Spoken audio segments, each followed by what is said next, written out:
Assalamualaikum warahmatullahi wabarakatuh. Selamat pagi siswa hebat kelas 6 yang selalu Bu Ika banggakan. Semoga hari kalian menyenangkan. Salam sehat, salam semangat belajar. Kembali lagi bersama Bu Ika. Kali ini kita akan belajar tema 4, globalisasi, subtema 1, globalisasi di sekitarku, pembelajaran 1. Apa saja yang akan kita pelajari pada pertemuan kali ini? Yang pertama, mengidentifikasi kerjasama negara-negara ASEAN dalam bidang sosial. Yang kedua, mengidentifikasi teks eksplanasi. Yang ketiga, mengidentifikasi proses menghasilkan energi listrik. Globalisasi adalah proses masuknya ke ruang lingkup dunia. Penyebab adanya globalisasi antara lain perkembangan teknologi dan alat komunikasi, serta kemajuan alat transportasi. Perkembangan teknologi dan alat komunikasi memudahkan kerjasama antar negara. Begitu juga dengan kemajuan alat transportasi yang memudahkan barang dari satu negara ke negara yang lainnya.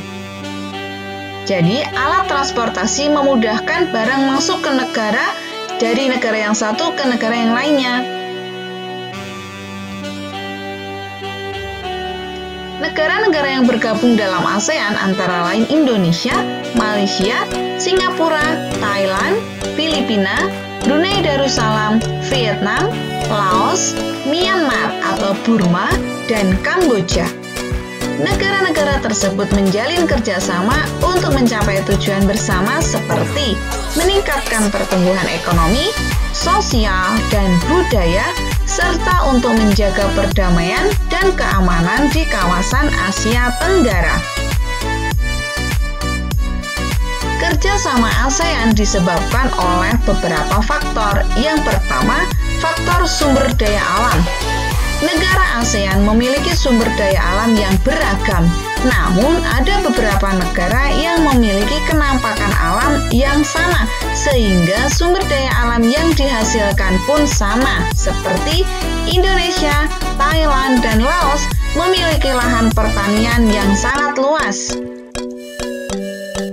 Kenampakan alam negara Brunei Darussalam menghasilkan minyak bumi terbesar di Asia. Keberagaman sumber daya alam tersebut mendorong kerjasama antar negara dengan tujuan untuk saling melengkapi kebutuhan masyarakat masing-masing negara. Yang kedua, faktor berada dalam wilayah yang sama. ASEAN merupakan sebuah organisasi yang didirikan oleh negara-negara dalam satu kawasan yang sama, yaitu kawasan Asia Tenggara. Negara-negara tersebut hidup bertetangga. Hal ini mendorong terciptanya interaksi dan kerjasama antar negara.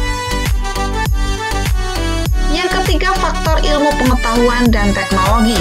Singapura merupakan negara dengan penguasaan ilmu pengetahuan dan teknologi termaju di Asia Tenggara.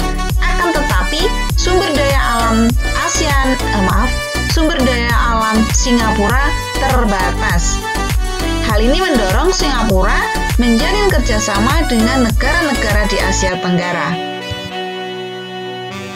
Wujud kerjasama dalam penguasaan ilmu pengetahuan dan teknologi terjalin dalam bidang pendidikan, penguasaan mesin-mesin modern untuk industri, dan ketenaga kerjaan.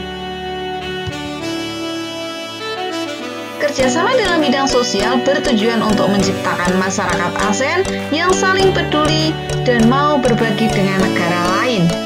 Bentuk kerjasama ASEAN di bidang sosial antara lain: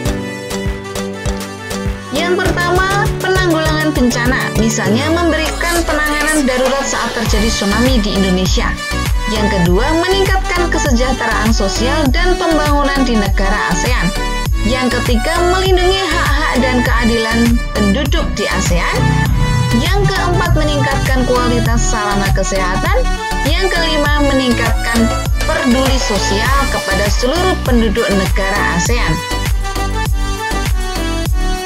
Anak-anak, kembali lagi kepada teks eksplanasi. Teks eksplanasi adalah teks yang berisi penjelasan.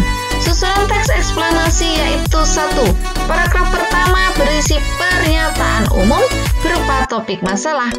Paragraf 2 dan seterusnya berisi fakta, pembuktian, atau proses penyelesaian dari topik yang dibahas. Yang ketiga, paragraf terakhir berisi kesimpulan, pesan, atau kesan tentang topik yang dibahas. Proses menghasilkan energi listrik.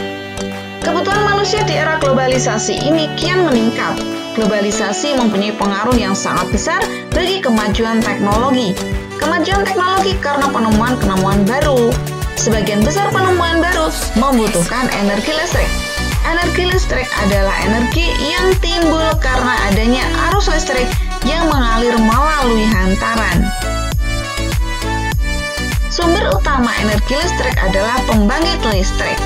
Contoh pembangkit listrik adalah pembangkit listrik tenaga air atau disingkat PLTA. PLTA dapat menghasilkan listrik dengan cara memanfaatkan energi air yang mengalir. Aliran air dapat berasal dari aliran air terjun, aliran air sungai yang deras, atau air yang dialirkan melalui pipa-pipa khusus yang bertujuan untuk menggerakkan turbin. Gerakan turbin tersebut nantinya akan diubah menjadi energi listrik di dalam generator. Anak-anak, berikut adalah skema PLTA. Anak-anak bisa lihat di situ ada air berasal dari waduk yang dialirkan melalui pipa-pipa khusus. Air tersebut mengalir ke turbin, mengalir untuk menggerakkan turbin. Kemudian setelah turbin bergerak, turbinnya akan menggerakkan generator. Kemudian generator akan menghasilkan energi listrik. Energi listrik akan ditampung pada transformator. Kemudian energi listrik bisa dialirkan melalui jalur transmisi, bisa dialirkan ke gardu listrik. Nah, anak-anak, sekian saja pembahasan materi kita pada pertemuan kali ini. Semoga bermanfaat dan bisa membantu proses belajar kalian dari rumah. Terima kasih. Sampai jumpa pada pertemuan berikutnya. Salam sehat, salam semangat belajar. Wassalamualaikum warahmatullahi wabarakatuh.